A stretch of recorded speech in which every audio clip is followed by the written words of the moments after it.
What up, food friends? Hope you're all doing awesome today. Got my hands on some nice red bell peppers, so I thought I'd cover my vegetarian and non vegetarian stuffed bell pepper recipes.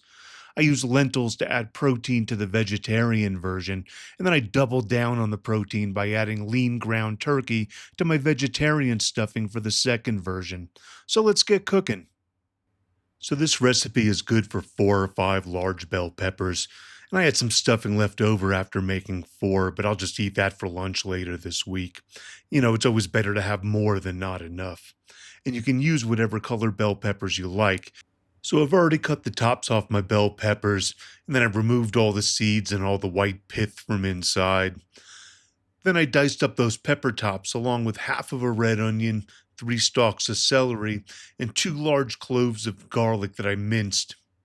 We're also going to need about a pound of lean ground turkey. I mean, you can use ground beef as well. Turkey was just on sale this week, so turkey it is. And this was 93% lean. And thinking about it, that's probably another reason why I had some leftover stuffing. If this had been 80%, I would have lost more during the cooking. I've also got about a cup and a half of cooked lentils. If you're leaving out the turkey, you can double this to about 3 and a half cups. I made these lentils for another recipe and I had them left over, and they're going to be the main protein in our vegetarian version. Lentils are higher in protein and fiber than rice and also lower in carbs. We're going to need about a cup and a half of tomato sauce or crushed tomatoes. This is my own sauce, and I made this for something else, and I had it for leftovers like the lentils. It's got green chilies and cumin in it. I'll leave the recipe in the description, but you can use your own or just a can of crushed tomatoes. If you do use canned crushed tomatoes, double the spices that I'm going to list later. I also chopped up half of a bunch of parsley, and for our seasoning, we're going to use 2 teaspoons of cumin, 2 teaspoons of oregano, and 1 tablespoon of dark chili powder. And this is on top of the seasoning that I already had in my own personal tomato sauce, so double these up if you're using fresh tomatoes or canned crushed tomatoes. So now that we have our ingredients and a rough idea of what we want to do with them, the first thing we want to do is fry our turkey meat on high heat. We'll heat up our pan. We're going to add about 2 or 3 tablespoons of olive oil and break up the turkey meat and start it browning. Always remember to season, so we're going to add some salt and pepper to taste. And we're just going to keep breaking this up and frying it till it's broken up and browned. Nothing special at this stage, we're just cooking our second protein. Once our turkey's cooked, we'll put this aside. And with a new pan, we're going to let it warm up on medium high and then add 3 tablespoons of olive oil. Now we can saute all our vegetables and garlic, and we want to stir and move this around to get them all coated with oil at first.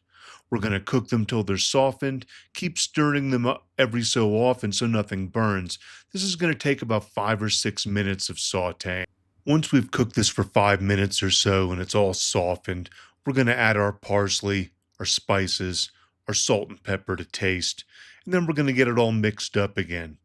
Let this saute for another 5 or 6 minutes, making sure to stir things often so that it cooks evenly and that nothing burns. Our next step, we add in our tomato sauce. Again, this one has cumin, garlic, and green hatch chilies in it. I'll put how I made the sauce in the description for y'all. But once our sauce is up to heat, we want to let this simmer for another 5 minutes. If you're using plain fresh or canned crushed tomatoes, you'll want to simmer at this stage for 10 minutes instead. This will give you time to let the flavors do their thing. Now that everything is good and simmered, we want to add in our lentils. And remember, if you're going strictly vegetarian with this, double the cooked lentils to 3 or 3 and a half cups. But if you're doing the meat version, only use the cup and a half that I'm adding here. Let this cook for 3 or 4 minutes, stirring occasionally so that it doesn't burn. For the sake of this video, I only added half of my mix to the turkey. This way I could show both types of stuffed peppers. But if you're doing the meat version, just add all of this veggie lentil mix to your turkey and bring it all back up to heat. One thing I like to do to help the peppers cook is I brush them all lightly with olive oil. This is going to speed up the cooking time and it's going to make them taste better. Now we can stuff our peppers. And again, I split my stuffing mix in two to make the two different kinds. If you're making the vegetarian ones like these, you'll have more stuffing because it's going to be double the lentils. You just want to spoon all this in. And for the meat stuffed ones like these, you'll have more stuffing because you'll have all the veggie lentil mix that I split in half for the other ones. You just want to spoon in all this mixture and occasionally press it all down.